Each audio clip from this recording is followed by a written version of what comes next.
नमस्कार और स्वागत है आप सबका। आज हम एक बहुत ही दिलचस्प सफर पर निकल रहे हैं, मन की गहराइयों में। जी हाँ, बिल्कुल। आज हम बात करने वाले हैं मनोविज्ञान के दो ऐसे बड़े नामों की जिन्होंने हमारी सोच को मतलब पूरी तरह बदल दिया। सिगमंड फ्राइड और कार्ल युंग। बिल्कुल। और हमारे पास उनके दो बहुत ही महत्वपूर्ण काम हैं आज चर्चा के लिए। फ्रॉइड की द इंटरप्रिटेशन ऑफ ड्रीम्स हाँ, सपनों वाली किताब।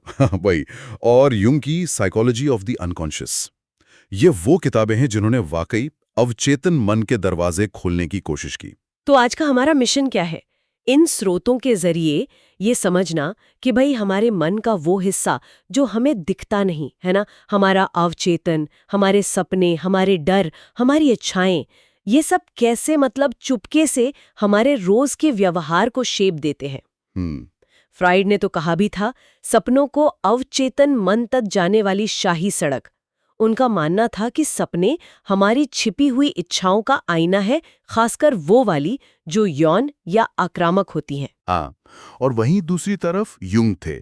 वो कभी फ्राइड के बहुत करीबी थे, लेकिन उन्होंने अवचेतन को कहीं ज्यादा बड़ा, कहीं ज्यादा गहरा समझा। अच्छा। उनके लिए ये सिर्फ हमारी दबी हुई पर्सनल चीजों का गोदाम नहीं था। उसमें पूरी इंसानियत की साझा यादें, कहानियां, प्रतीक, वो सब शामिल था, जिसे उन्होंने कलेक्टिव अनकॉन्शियस कहा। तो चलिए तैयार हो जाइए, हम इन क्रांतिकारी और हाँ कभी-कभी विवादास्पद विचारों की तह तक जाएंगे। देखते हैं फ्रॉइड और युंग ने हमें अपने मन को देखने का एक बिल्कुल नया नजरिया, एक नया चश्मा कैसे दिया।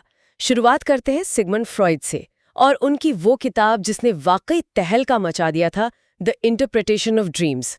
1899 में आई थी ये। जी। इसे मनोविश्लेषण की मतलब साइकोएनालिसिस की बुनियाद माना जाता है। तो फ्रॉइड का इसमें मुख्य तर्क क्या था? सपनों को लेकर वो क्या कह रहे थे? देखिए, फ्राइड का जो सबसे बड़ा दावा था ना, वो ये था कि सपने ऐसे ही नहीं आते, बेमतलब नहीं होते, ऊट पटांग नहीं होते। वो असल में हमारे अवचेतन मन की एक जुबान है, एक भाषा, एक कोड कह लीजिए। अच्छा, कोड लैंग्वेज। हाँ, एक कोड लैंग्वेज, जिसके जरिए हमारी वो इच्छाएं बाहर आती हैं जो दबी हुई हैं, जिन्हें हम जागते हुए समाज के डर से या शायद खुद से ही छिपाते हैं। वो रिप्रेस्ड डिजायर्स। अच्छा, तो ये एक तरह की छिपी हुई भाषा है।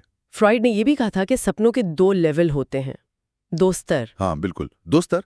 पहला है प्रकट सामग्री, जिसे मैनिफेस्ट कंटेंट कहते हैं। Manifest content. यानी वो कहानी, वो तस्वीरें जो हम सपने में सीधे सीधे देखते हैं। जैसे आपने सपना देखा कि आप उड़ रहे हैं या किसी अजीब से घर में घूम रहे हैं। ये वो है जो हमें सुबह याद रहता है ना? हाँ, जो ऊपर ऊपर दिखता है। और दूसरा स्तर, वो शायद ज्यादा गहरा है। वो है गुप्त सामग्री, यानी लेटेंट कंटेंट। Latent content. और यही असली चीज है फ्रॉइड के हिसाब से। ये सपने का छिपा हुआ असली मनोवैज्ञानिक मतलब है। उनका मानना था कि यही असली खजाना है, क्योंकि ये हमारी उन दबी हुई इच्छाओं, डर या हमारे अंदर जो संघर्ष चल रहे हैं उनसे जुड़ा होता है। वो चीजें जिन्हें हम या तो पहचानते नहीं या मानना नहीं चाहते। क्या इसका कोई उदाहरण दे सकते हैं, जैसा हमारे स्रोतों में बताया गया है, ताकि ये बात थोड़ी और साफ हो जाए? जरूर जरूर। स्रोत में एक अच्छा उदाहरण है। मान लीजिए आप सपने में किसी घर में घूम रहे हैं। ठीक है। तो फ्रॉइड के नजरिए से वो घर शायद आपके अपने मन, आपकी पर्सनालिटी ना प्रतीक है। अब अगर उस घर में आपको कुछ बंद दरवाजे दिखते हैं या कुछ कमरे हैं जहां आप जा नहीं पा रहे हैं, अच्छा, तो वो शायद आपकी दमित यादों या दबी हुई भावनाओं या आपके व्यक्तित्व के उन हिस्सों को दिखा सकते हैं जिनका आप सामना नहीं करना चाहते। फ्रॉइड का खास जोर इस बात पर था कि ऐसी कई दबी हुई इच्छाएं अक्सर अहम, यौन या आक्रामक किस्म की होती हैं। क्यों? मतलब ऐसा क्यों? क्योंकि समाज, हमारे संस्कार हमें इन्हें खुलकर जाहिर करने से रोकते हैं, तो वो अवचेतन में दब जाती हैं। और इन छिपे हुए मतलबों को, इन लेटेंट कंटेंट को समझने के लिए फ्रॉइड ने प्रतीकों, सिंबल्स की बात की थी। क्या ऐसा था कि भाई कुछ खास चीजों का मतलब हमेशा एक जैसा ही होगा, एक तरह की डिक्शनरी जैसी? हाँ, कुछ हद तक। फ्रॉइड ने ये विचार जरूर पेश किया कि कुछ प्रतीक शायद सार्वभौमिक, मतलब यूनिवर्सल हो सकते हैं, जिनका एक तय छिपावा अर्थ होता है। जैसे स्रोतों के मुताबिक सपने में सीढ़ी चढ़ना, वो यौन क्रिया का प्रतीक हो सकता है। या कोई चाकू जैसी नुकीली चीज देखना, वो दबी हुई आक्रामकता, एग्रेशन का प्रतीक हो सकता है। अच्छा। इसी तरह कोई भी लंबी चीज जैसे छड़ी, कोई टावर, वो पुरुषत्व का प्रतीक हो सकती है। और गुफा या कोई बक्सा, उस स्त्रीत्व का। फ्रॉइड के मुताबिक लोगों को अपने सपनों में ऐसे सिंबल्स पर ध्यान देना चाहिए, क्योंकि ये अनजाने में उनकी अंदरूनी कश्मकश या इच्छाओं की तरफ इशारा कर रहे हो सकते हैं। ये तो बड़ा दिलचस्प है, लेकिन सवाल ये है कि हमारा मन इन कच्ची, अक्सर परेशान करने वाली इच्छाओं को सीधे सीधे क्यों नहीं दिखाता? फ्रॉइड ने बताया था कि मन इन्हें कोड कैसे करता है। शायद इसे ही ड्रीम वर्क कहा गया था। बिल्कुल सही पकड़ा आपने। ड्रीम वर्क ये वही दिमागी प्रक्रिया है जो हमारी कच्ची, अस्वीकार्य इच्छाओं यानी लेटेंट कंटेंट को एक बदली हुई, ज्यादा स्वीकार्य कहानी यानी मैनिफेस्ट कंटेंट में बदल देती है। क्यों? ऐसा क्यों करता है मन? ताकि हमारी नींद खराब ना हो, ताकि हम उन इच्छाओं की सीधी टक्कर से बच जाएं जो हमें शायद जगा दें या परेशान कर दें। फ्रॉइड ने इसकी कई प्रक्रियाएं बताई, लेकिन 2-3 मुख्य हैं। एक है संघनन, कंडेंसेशन। इसमें क्या होता है कि कई अलग अलग विचार, यादें या लोग, वो सब मिलकर सपने के एक ही प्रतीक या किरदार में ढल जाते हैं। अच्छा, मतलब मिक्स हो जाते हैं। हाँ, मिक्स हो जाते हैं। जैसे सपने में दिखने वाला कोई एक अजनबी असल में आपके पिता, आपके बॉस और शायद आपके किसी दोस्त का मिला जुला रूप हो सकता है, और वो उन सभी से जुड़ी आपकी भावनाओं को एक साथ दिखा रहा हो। ओके, और दूसरी अहम प्रक्रिया है प्रतीकीकरण, सिंबलाइजेशन। इसमें हमारे विचार या इच्छाएं तस्वीरों या प्रतीकों में बदल जाती हैं।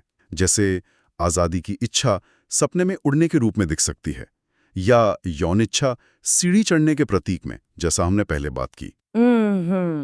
एक और है विस्थापन, डिस्प्लेसमेंट। इसमें भावनाएं किसी असंबंधित चीज पर ट्रांसफर हो जाती हैं। जैसे आपको बॉस पर गुस्सा आ रहा है, पर सपने में आप शायद किसी कुत्ते पर चिल्ला रहे हों। तो फ्रॉइड के मुताबिक हमारा मन एक बहुत चालाक सेंसर की तरह काम करता है। वो असल इच्छाओं को छुपाकर, उन्हें भ्रामक रूप देकर, हमें जगाए बिना उन्हें बाहर निकलने का एक रास्ता दे देता है। इन प्रक्रियाओं को समझना तो वाकई सपनों को डिकोड करने में एक बिल्कुल नया नजरिया देता है। अच्छा, फ्रॉइड के सबसे विवादास्पद विचारों में से एक ओडिपस कॉम्प्लेक्स भी था। क्या सपने इससे भी जुड़े हैं, जैसा स्रोत बताते हैं? हाँ, ये फ्रॉइड का बहुत चर्चित और बहुत ज्यादा विवादित विचार रहा है। उनका मानना था कि बचपन में, खासकर लड़कों में, अपनी माँ के प्रति एक अनकहा, अवचेतन यौन आकर्षण होता है, और पिता के प्रति जलन या प्रतिद्वंद्वता की भावना, जिसे उन्होंने ग्रीक कहानी के आधार पर ओडिपस कॉम्प्लेक्स कहा।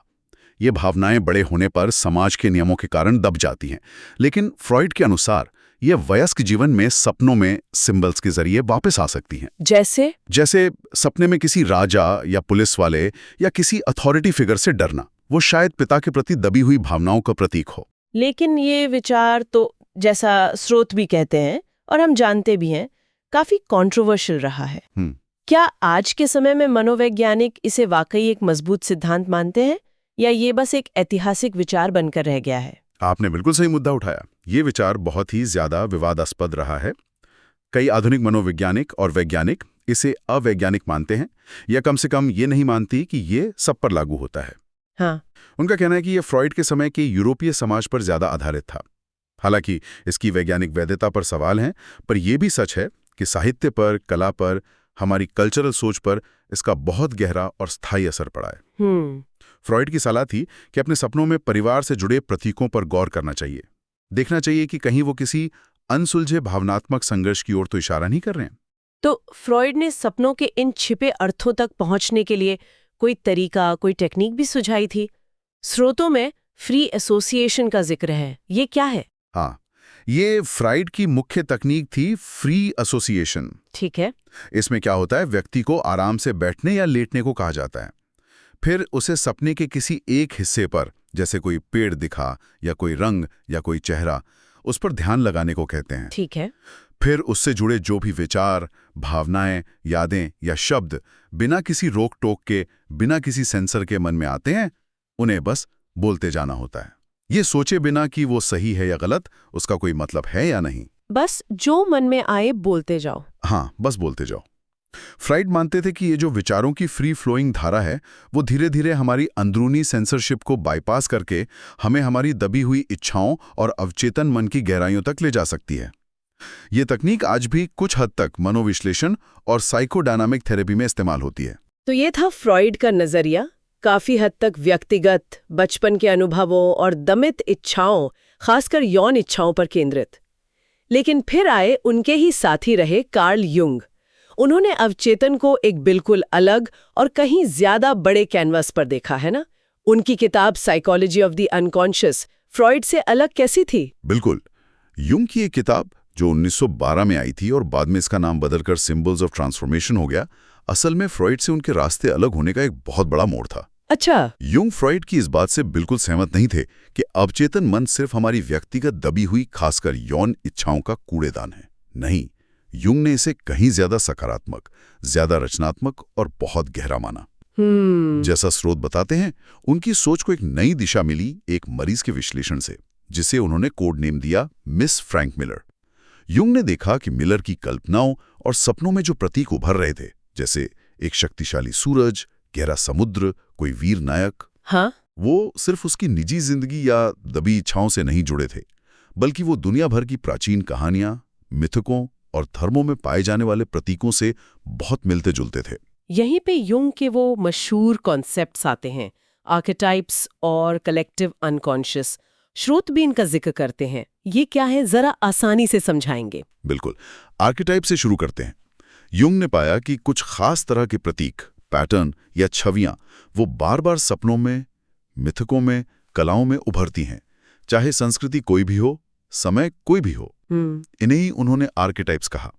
ये मूल, सार्वभौमिक, यूनिवर्सल पैटर्न या खाके हैं जो हम सबके अवचेतन में जन्म से मौजूद होते हैं।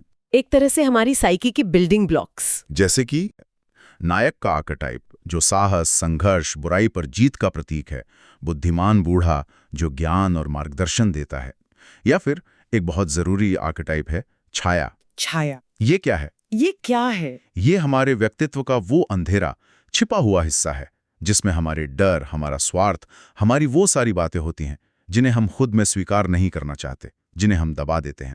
सपने में कोई राक्षस या डरावना साया देखना, वो शायद हमारी अपनी छाया का ही प्रतीक हो सकता है। अच्छा, और कलेक्टिव अनकॉन्शियस, ये तो यूंग का सबसे अनोखा विचार लगता है। ये व्यक्तिगत अवचेतन से कैसे अलग है? हाँ, कलेक्टिव अनकॉन्शियस या सामूहिक अवचेतन, ये यूंग का सबसे क्रांतिकारी और शायद सबसे ज्यादा बहस वाला विचार है। ये हमारे व्यक्तिगत अवचेतन, जो हमारे अपने जीवन के अनुभवों, दबी यादों से बनता है, उससे भी ज्यादा गहरा लेवल है। यूंग के अनुसार ये एक ऐसी सार्वभौमिक, पूरी मानव जाति की साझा मानसिक विरासत है जो हमें जन्म के साथ मिलती है। मतलब हम सब के अंदर एक जैसा? एक तरह से हाँ। इसमें लाखों सालों के इंसानी अनुभव, हमारी मूल प्रवृत्तियां, सारे मिथक और सारे आर्केटाइप्स जमा होते हैं। आप इसे एक तरह का मानसिक सॉफ्टवेयर समझ सकते हैं जो हर इंसान में जन्म से इंस्टॉल होता है।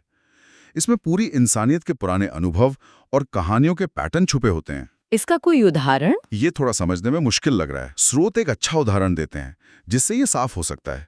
सोचिए, दुनिया भर की अलग अलग दूर दूर की संस्कृतियों में प्रलय या भीषण बाढ़ की कहानियां क्यों मिलती हैं? हाँ, मिलती तो है। जैसे भारत में मनु की कथा है, बाइबल में नूह की नाव। बिल्कुल, मेसोपोटामिया में गिलगमेश की कहानी। यूं कहते हैं कि ये शायद इसलिए है क्योंकि ये कहानियां हमारे सामूहिक अवचेतन में बसे किसी आदिम, बहुत पुराने साझा अनुभव या डर को दर्शाती हैं। यूंग ने अपनी किताब में ग्रीक, बाइबल, यहाँ तक कि हिंदू मिथकों का विश्लेषण करके दिखाया कि कैसे ये आर्कीटाइप्स और सामूहिक पैटर्न बार बार सामने आते हैं। तो यूंग के हिसाब से सपने सिर्फ हमारी दबी हुई पर्सनल इच्छाएं नहीं दिखाते, बल्कि वे इस सामूहिक अवचेतन से आने वाले गहरे, यहाँ तक कि आध्यात्मिक संदेश भी हो सकते हैं। बिल्कुल सही। यही फ्राइड और यूंग के बीच एक बहुत बड़ा अंतर था। फ्राइड सपनों को मुख्यतः पीछे देखते थे, अतीत की दमित इच्छाओं, खासकर यौन की पूर्ति के रूप में।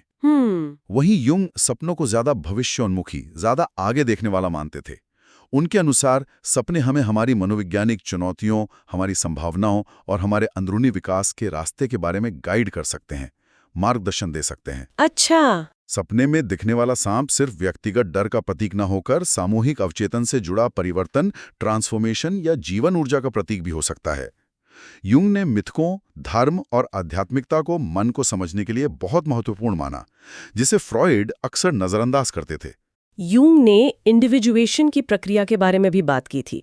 स्रोत इसे अपने असली स्वर को खोजना जैसा कुछ बताते हैं। ये क्या है? इंडिविजुएशन या व्यक्तिकरण, ये यूंग के मनोविज्ञान का केंद्रीय लक्ष्य है। ये जीवन भर चलने वाली एक मनोवैज्ञानिक यात्रा है, खुद को पूरी तरह से जानने और बनने की प्रक्रिया। मतलब सेल्फ डिस्कवरी। हाँ, उससे भी गहरा। इसमें व्यक्ति अपने चेतन मन कॉन्शियस माइंड और अवचेतन मन अनकॉन्शियस माइंड के बीच एक बेहतर संतुलन, एक बेहतर संवाद बनाने की कोशिश करता है।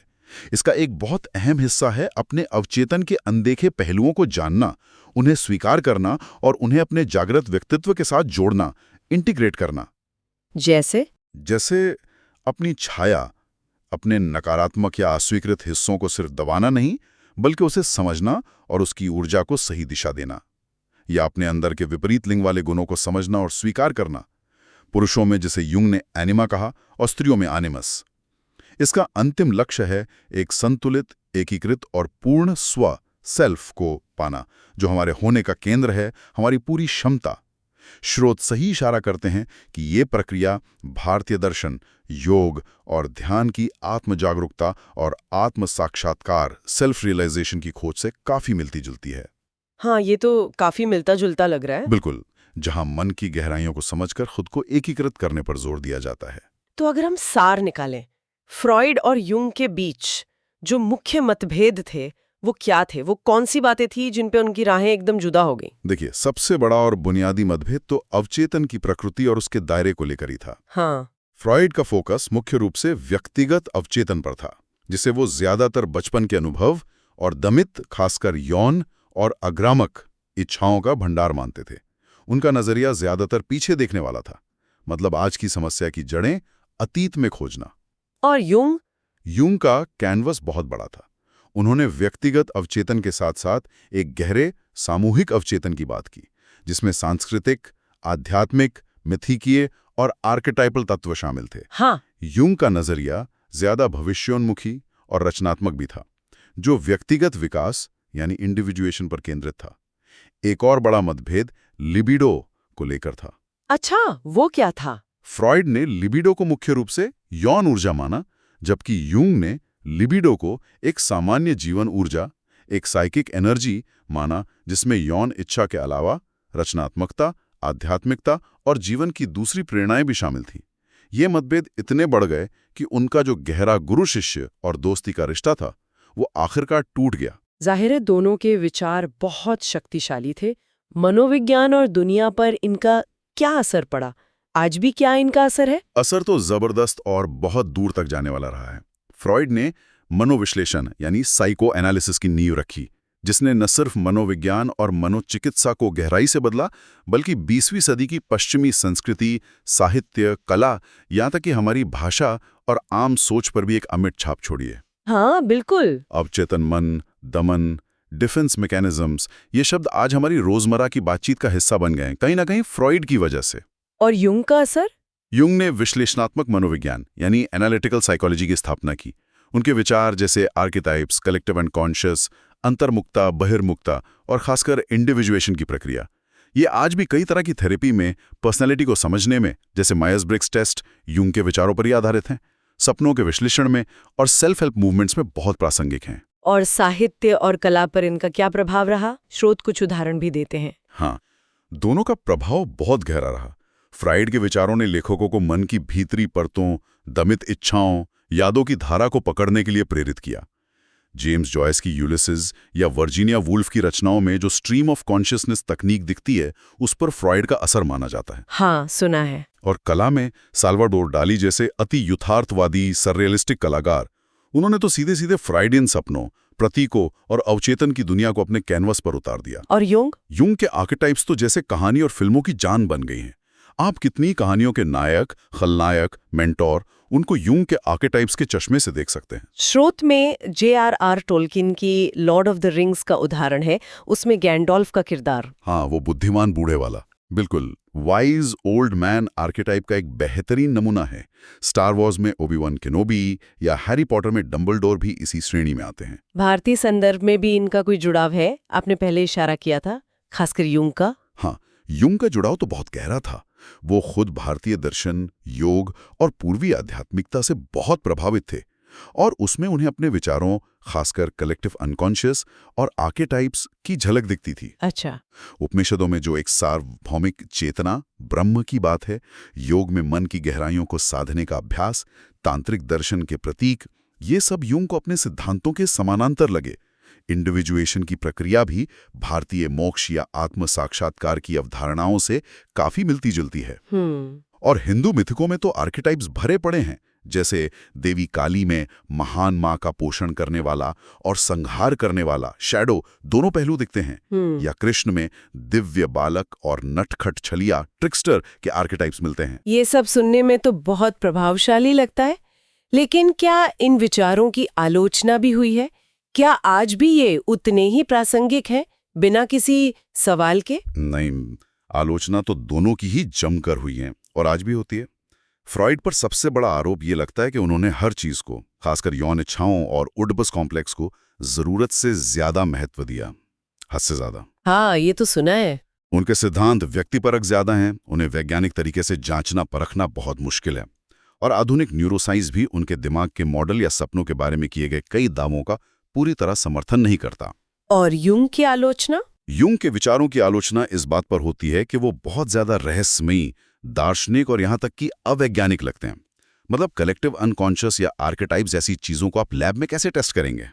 ये तो मुश्किल है। तो कुछ आलोचक उन्हें विज्ञान से ज्यादा अध्यात्म या दर्शन के करीब मानते हैं। तो इन आलोचनाओं के बावजूद क्या आज हम फ्रॉइड और यूंग से कुछ सीख सकते हैं? कुछ है जो आज भी काम का है? मेरे ख्याल से बिल्कुल। आलोचनाओं के बावजूद ये मानना पड़ेगा कि फ्रॉइड और यूंग ने हमें मन के उन अनदेखे अनजाने हिस्सों के बारे में सोचने पर मजबूर किया, जिनके बारे में पहले इतनी गंभीरता से बात नहीं होती थी। उन्होंने अवचेतन के महत्व को स्थापित किया, सपनों को सिर्फ रात की फालतू उपज न मानकर उन्हें अर्थ देने की कोशिश की। और ये कोशिशें आज भी मनोविज्ञान, मनोचिकित्सा, साहित्य, कला और यहाँ तक कि पॉप कल्चर जैसे स्रोत में बताई गई फिल्म इंसेप्शन में किसी ना किसी रूप में जिंदा हैं। तो इस पूरी चर्चा से, खासकर इन दो स्रोतों के विश्लेषण से, कुछ मुख्य बातें जो हमारे श्रोता अपने साथ ले जा सकते हैं वो क्या होंगी? कुछ प्रैक्टिकल चीजें जिनसे वो कुछ सीख सके। कुछ मुख्य बातें या सोचने के बिंदु ये हो सकते हैं। पहला, अपने सपनों पर थोड़ा ध्यान देना शुरू करना चाहिए। शायद उन्हें सुबह उठकर लिख लें। फ्रॉइड और यूंग दोनों मानते थे कि उनमें हमारे लिए कोई ना कोई संदेश छिपा हो सकता है। हाँ, डायरी बनाना जैसे। बिल्कुल।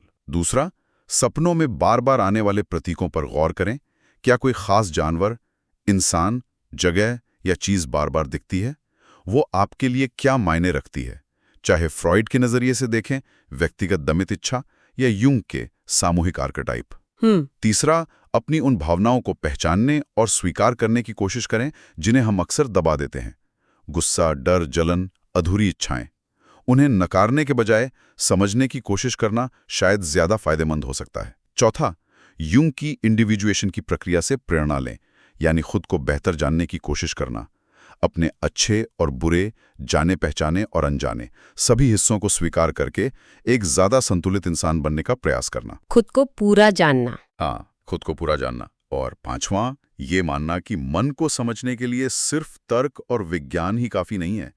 कभी कभी कहानियां, मिथक, कला और प्रतीक हमें अपने बारे में ज्यादा गहरी बातें बता सकते हैं, जैसा यूंग ने जोर दिया।